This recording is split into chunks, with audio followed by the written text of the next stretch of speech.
Class 7 के students Hindi की book open कर लें। अध्याय 5 मदर टेरेसा। आप जानते हैं कि भारतीय इतिहास में अनेक महापुरुष ऐसे हुए हैं जिन्होंने अपने कामों से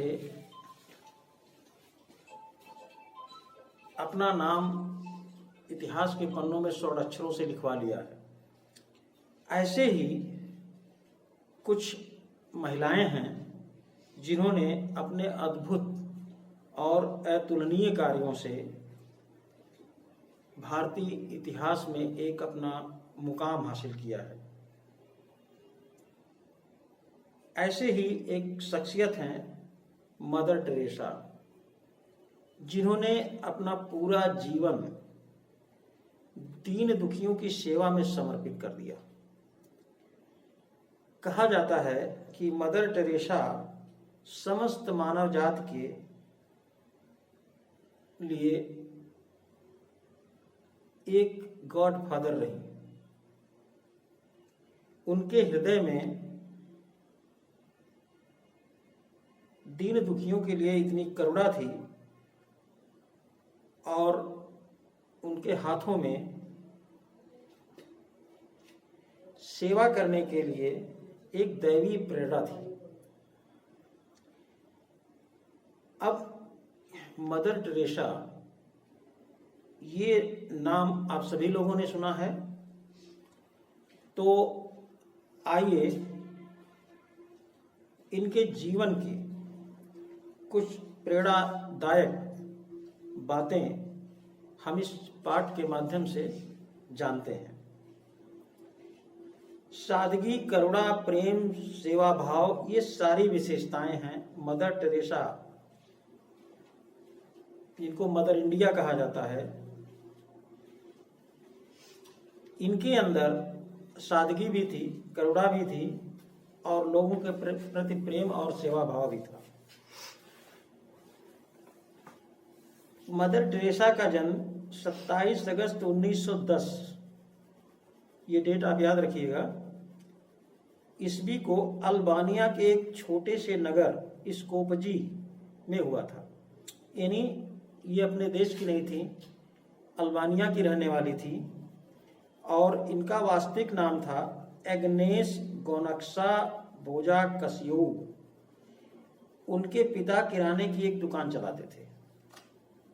अपने एक भाई और बहन के साथ एग्नेस की छोटी सी एक सुंदर दुनिया थी। मतलब इनका भी परिवार था, भाई बहन, और इनके पिताजी एक किराने की दुकान चलाते थे। जब एग्नेस लगभग 4 वर्ष की थी तभी पहला विश्व युद्ध छिड़ गया। आपको पता है पहला विश्व युद्ध 1914 से 1918 के बीच हुआ था। तो उस समय जब युद्ध छिड़ा तो इससे देश में जरूरी चीजों की बहुत कमी हो गई। ये बात हो रही है अल्बानिया की। उनकी कीमतें बढ़ गईं, लोगों को बड़ी कठिनाइयां उठानी पड़ी। इसका असर एग्नेस के परिवार पर भी पड़ा, क्योंकि कोई गवर्नमेंट सर्विस इनके पास थी नहीं, किराने की दुकान थी, उसी के सहारे इनका जीवन यापन चल रहा था। एग्नेस के माता पिता, एग्नेस मीन्स मदर टेरेसा के बारे में ही कहा जा रहा है। एग्नेस के माता पिता रोमन कैथोलिक चर्च के अनुयायी थे। रोमन कैथोलिक चर्च के अनुयायी थे। ये ईसाइयों में एक धर्म है, उसी के अनुयायी थे। उन्होंने ईसा के करुणा और दया के संदेश पर भरोसा था। यानी ईसा मसीह को आप जानते हैं, ईसाइयों के एक तरह से ईश्वर हैं, उन पर इनका बहुत भरोसा था, विश्वास था। एग्नेस भी उन बातों से प्रभावित हुई। यानी जो ईसा मसीह के संदेश थे, उनके संदेशों से एग्नेस बहुत प्रभावित हुई। मात्र 12 वर्ष की अल्पायु में ही एग्नेस ने निश्चय कर लिया कि वे नन बनकर लोगों की सेवा करेंगी। नन जैसे नर्स होती हैं, आजकल हॉस्पिटल में आप जानते हैं नर्स के नाम से, इसी तरह से जो ईसाई मिशनरीज हैं अभी भी हिंदुस्तान में हैं, वहाँ नन होती हैं जो दीन दुखियों की सेवा करती हैं। तो इन्होंने भी ये निश्चय किया कि हम भी नन बनकर लोगों की सेवा करेंगे।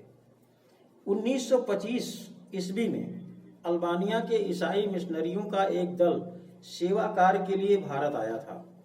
इन्हीं जो अभी हमने मिशनरीज के बारे में आपको बताया, तो ईसाई मिशनरियां जो हैं वो पूरी दुनिया में सेवा भाव कर से जाते थे और वहाँ लोगों की सेवा करते थे और फिर वापस आ जाते थे।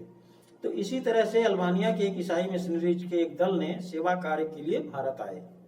उस दल के सदस्यों ने भारत के आम लोगों की निर्धनता तथा उनके कष्टों का विवरण एक पत्र द्वारा अपने देश भेजा, और यहाँ उन्होंने जो कुछ भी देखा उसे देख करके उनका हृदय द्रवित हुआ। क्यों हुआ? क्योंकि भारत के लोग बड़े निर्धन थे और कष्ट में थे। तो उन्होंने एक पत्र के द्वारा ये सारा विवरण एक पत्र में लिख करके अपने देश भेजा। उसमें सहायता की अपील भी की और कहा कि यहाँ के लोग बड़े कष्ट में हैं, आप कुछ मदद करिए। किससे कहा? अल्बानिया से, यानी अपने देश से। उस पत्र को पढ़कर एग्नेस का हृदय करुणा से द्रवित हो उठा, और जो पत्र यहाँ से गया था उस पत्र को मदर टेरेसा, जो आज मतलब भारत में आने के बाद नाम पड़ा, उन्होंने भी पढ़ा और वे भारत में सेवा कार्य करने के लिए आतुर हो उठी, और उनका भी मन जाग उठा कि अब हम भी भारत में जाकर के सेवा कार्य करेंगे। तो अब देखिए वो भारत में आती हैं और क्या करती हैं, उन्होंने क्या क्या यहाँ सेवा किया, किस तरह से इस देश के लिए उन्होंने अब सेवा की और अपना नाम ऊंचा किया, ये आपको नेक्स्ट वीडियो में बताएंगे।